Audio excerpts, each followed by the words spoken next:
자, 오늘 또 댓글창에 뜨겁게 난세우 영웅 조원진 대표님부터 시작해가지고요.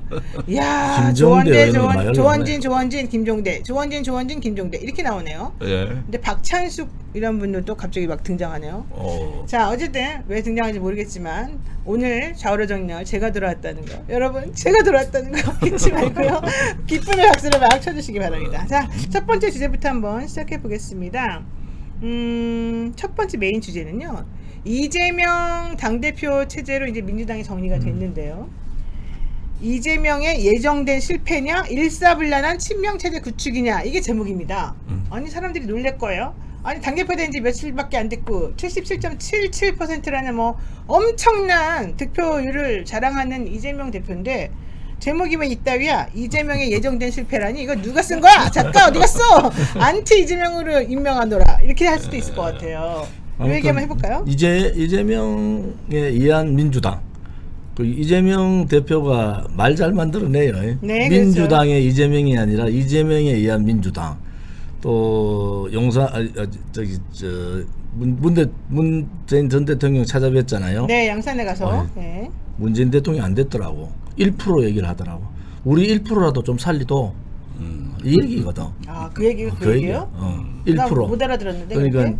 전체 다 그래 하더라도 좀 다른 1%에도 눈길을 달라 이거 그러니까 아니겠습니까? 탕평을 요구하시면서 1%는 남겨달라. 그러니까 100일 만에 문재인 뭐 소위 문바라 그러죠. 네. 문바 문재인 주변의 정치인들 싸그리 다 바꿔버렸잖아요. 정치가 그래서 무서운 겁니다. 그러네요. 그러니까 이제 반발이 있을 거다 생각하고 바로 찾아간 거죠. 찾아가서 아이고 뭐 앞으로 잘 모시겠습니다 이래 됐는데 네. 찾아간 사람 대부분 다 보니까 이재명 눈치만 보더라고. 그래서 이제 민주당이 이재명이 민주당이 됐다. 그러면 윤석열 정권하고 어떻게 갈 거냐? 저는 뭐 100% 강공으로 간다. 네. 왜냐하면 그렇게 안 가면은 본인이 살아남을 수가 없잖아요. 그렇죠. 그러니까 아주 강공 이 드라이브를 걸 거다. 지금은 뭐 영수회담 하자 뭐 이래 하지만요, 오래 못 갑니다. 그러니까 그런 의미에서 탕평을 해야 된다는 건 일단은 허울뿐인 얘기인 것이고, 초창기에 일단 그냥 나오는 말이고, 원칙은 내 편 혹은 내 얘기를 딱 들어가지고 일사불란하게 움직여줄 수 있는 사람들로 전선을 꾸려가지고 해야 되는 게 맞다. 이런 얘기 들어간 나와요. 사람들도 만만한 사람들이 아니에요. 네, 지금 어떤 정당이 항상 전투형 조직을 지향하는 네, 맞아요. 이런 부분이 어떤 국가적으로 보면 좀 우려되는 바도 있습니다. 사실은 뭐 센 경쟁력을 갖겠다, 뭐 그런 건 이해할 수가 있는 거고, 또 이재명만한 어떤 저기 돌파구가 없다. 뭐 사실은 대선 끝나도록 그 이낙연 지지자들은 민주당 당사 앞에서 데모했어요. 네, 맞아요. 예, 그것도 보면 아주 끈질기고, 거기 내에서 갈등이라는 거 참 저 보면은 답 없는 싸움을 하는데, 그럼에도 불구하고 이렇게 판이 정리돼서 윤석열 정부를 강하게 견제하겠다. 이러다 보니까 어떤 면에서는 이게 정당이 전부 전투형 조직으로 가고 있고, 네. 어떤 비전형, 정책형, 더 나가서 이렇게 돌봄형 정치를 해야 되는데 앞으로 좀 꽤나 시끄럽게 생겼습니다. 이게 뭐 좋은 일이다 나쁜 일이다 함부로 전 진단하고 싶진 않아요. 아무튼 협치는 네. 뭐 대통령이 풀어야죠.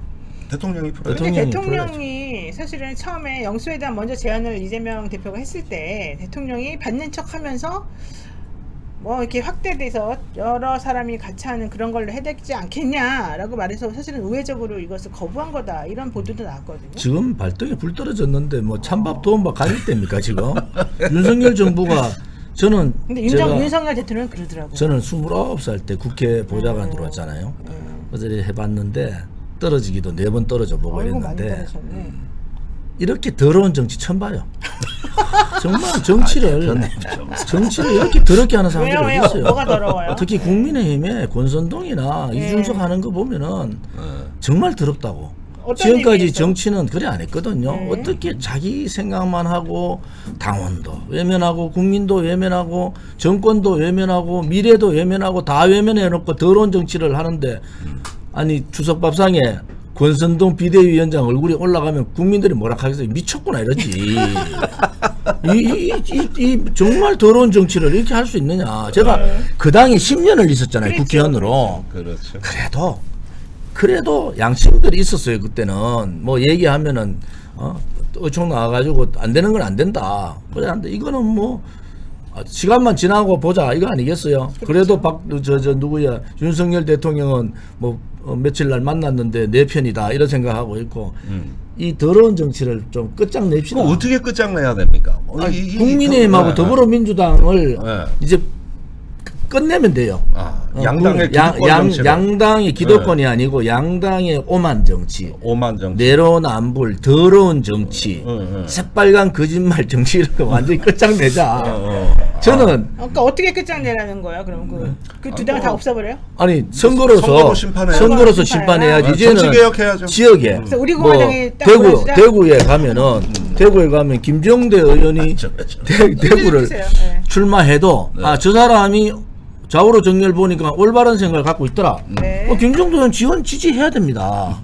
그렇지. 그렇잖아요. 네. 조원진이가 광주를 가더라도 저 사람 괜찮다 이러면은 조원진이 지지해야 되는 거지. 무조건 빨간색 파란색으로 일절로 정렬해 가지고 그러니까 이제는 국민들이 식상했잖아요. 네. 이번에 특히 국민의힘에 더 많이 하는 주세요. 짓들을 보면서 이게 무슨 정치를 하는 건지. 국민은 안전에도 없어요. 네네. 나름대로 저는 이제 예측을 많이 하잖아요. 이래 될 텐데 윤석열 대통령이 얘기를 했어요. 스타 장관을 만들어라. 그 스타들이 다음 총선에 다 투입됩니다. 그러니까요. 자 그러면은 그분들이 가면 안 윤석열 된다니까. 정당이 생긴다. 자 나는 이제 3년 남았는데 내가 대통령 2번 할 것도 아니고 2번 할 것도 아니고 이제 3년 동안 나는 내 길을 간다. 국민의힘이 깨지든 더불어민주당이 깨지든 너 길 가라.